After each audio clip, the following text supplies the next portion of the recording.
He is the host of the Domonique Foxworth Show, ESPN writer, commentator, former NFL defensive back, Domonique Foxworth, joining us on the program. We spent a little bit of time, maybe too much time, talking about Philip Rivers.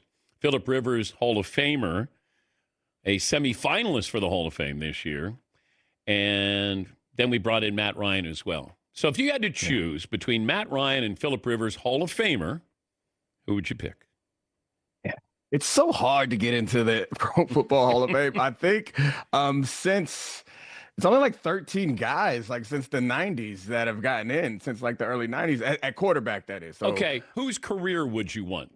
Yeah, you put me on the spot. So Matt Ryan obviously won an MVP, was an All-Pro. Philip Rivers was probably better longer, but never was an All-Pro. But that might be a result of the people in his conference and never won an MVP. I got to be honest, just off the top of my head, I think of Philip Rivers as a better quarterback. But I also know that the numbers don't really support that there's a huge difference between the two of them. And also Matt Ryan's made it to a Super Bowl and lost one. But I think ultimately, we respect Philip Rivers' career more than we do Matt Ryan. So if you give me one, I think I'd rather have Matt Ryan. Okay, I'd rather have Philip Rivers. Matthew Stafford, first ballot Hall of Famer?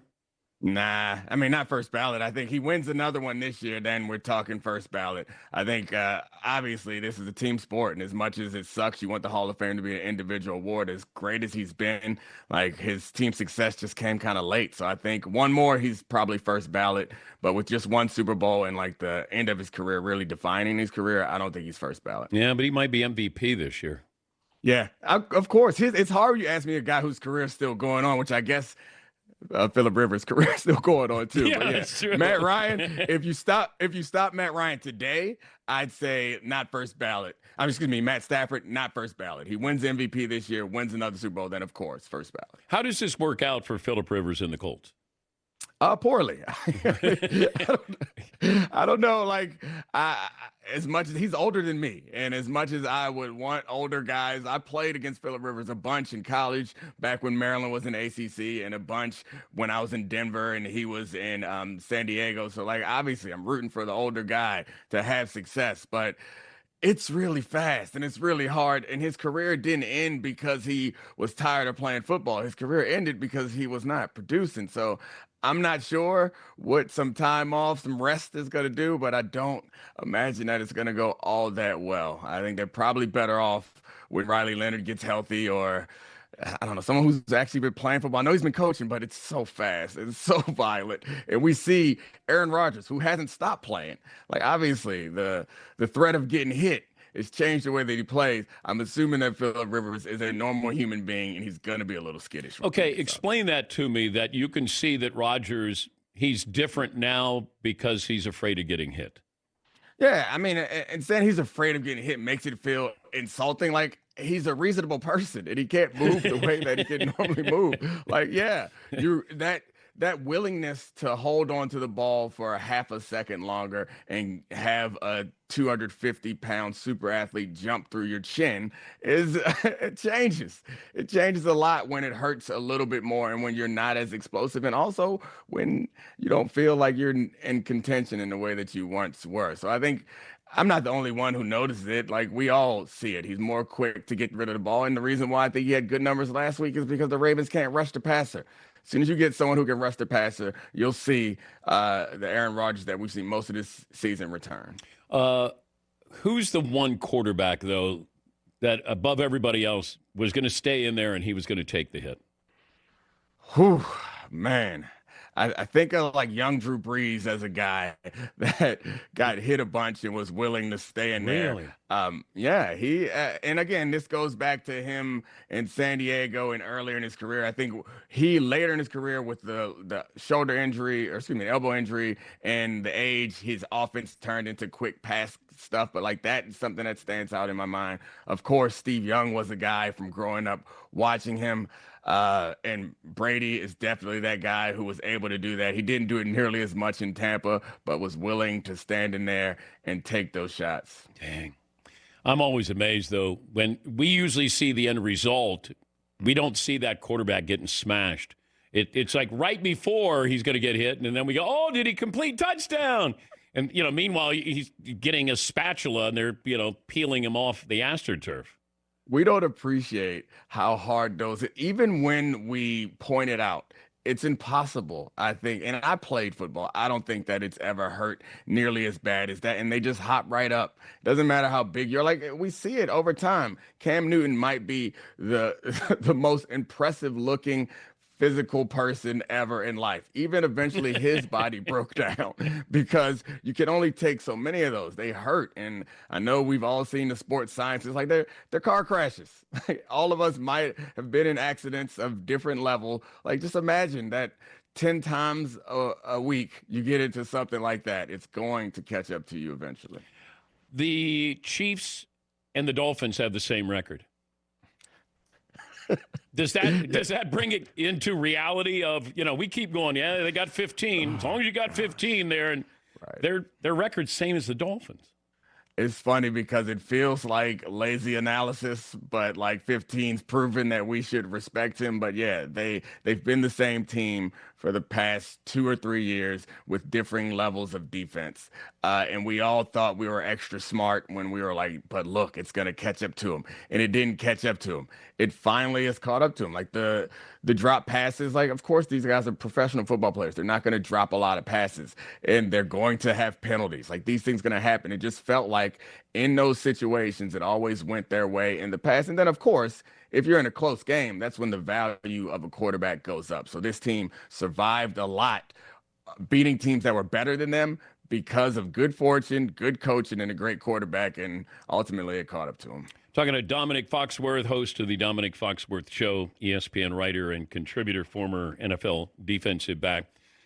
Who's a great team this year? Yeah, I think I would say the Packers and the Rams are the teams that I would look at and say these are Super Bowl caliber teams. Sometimes teams that don't look like Super Bowl caliber teams end up winning the Super Bowl. It happens probably a couple times a decade, 2, 3, 4 times a decade. That could certainly happen this year. No one in the AFC do I look at and say, oh, yeah, they're definitely, I'll shoe them in. I can guarantee they'll be at least in the conference game, and it'll be a fluke if they don't make it. I feel like I would say that if the Packers or the Rams don't make it out of the NFC, I'd be surprised. It'd be some sort of flukish streak that someone got hot and ripped off a Joe Flacco style run, and I would be surprised by it. But everybody else is so flawed in important ways. Does the NFL have a long field goal problem? Yeah, it hasn't gotten there yet. For me, like, I get the point that you're making, but I also feel like combined with the change in the kickoff rules and the aggressiveness on fourth down, I think the incentive to kick a long field goal is still not really that overwhelming. Like, I think right now we're kind of in a sweet spot where guys are likely to go for, or teams are likely to go for it on fourth down. It feels like even within the 5, we've had more teams go for it on fourth down, which is what I want. Like, I love the suspense of a last second field goal, but I like it at the last second. If you're in the red zone in the third quarter, I want you to go. I want you to throw the ball. I want you to play football and not kick. Could you see maybe raising the crossbar at some point? Like, we had to do this with the extra point because it became formulaic. But right. Can you see the NFL doing something that will discourage or maybe say encourage you to, go for something instead of try to kick a field goal? I could see it happen. And again, I haven't seen the numbers from this season.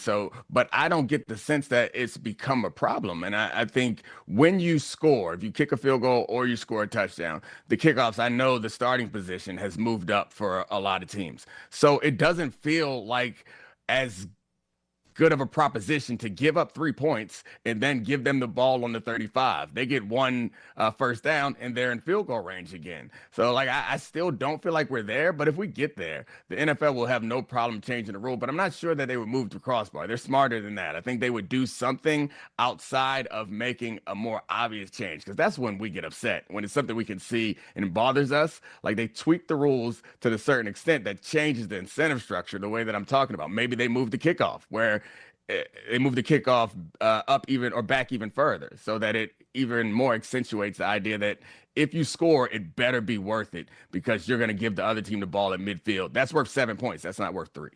Why don't we have lasers going up the goalpost?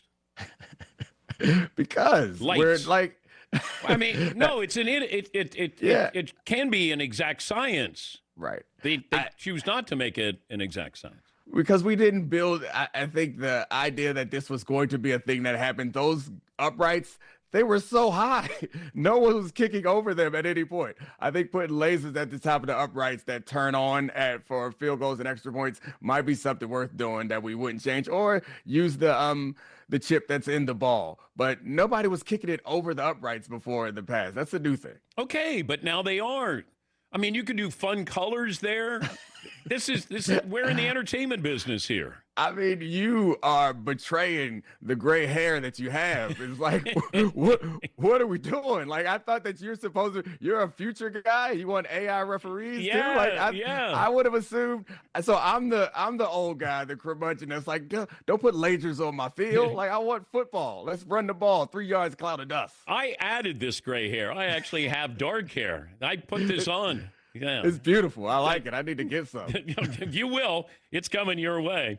Do you have any thoughts on the college football playoffs? Yeah, I mean, it's funny that we're arguing about these teams that I think don't have a chance of getting in. But I think ultimately, while we do focus, we zero in on these micro issues. The macro issue is that college football is trying to build these new structures on top of a faulty foundation. And as long as we have these conferences where the talent is the talent differential is so disparate, there's only 12 games, so you're not going to get a good idea of who's actually good and who's actually bad. There's no way to solve this. There's not a playoff bracket big enough, I think, to get an actual champ. Like, we're in the between.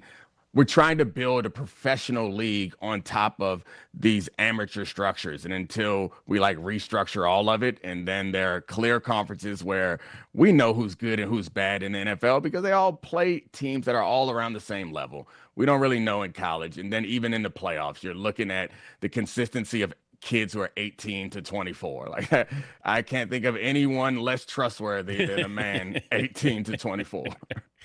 Good to catch up with you again. Thank you, Dominic. No problem, Dan. Thank you.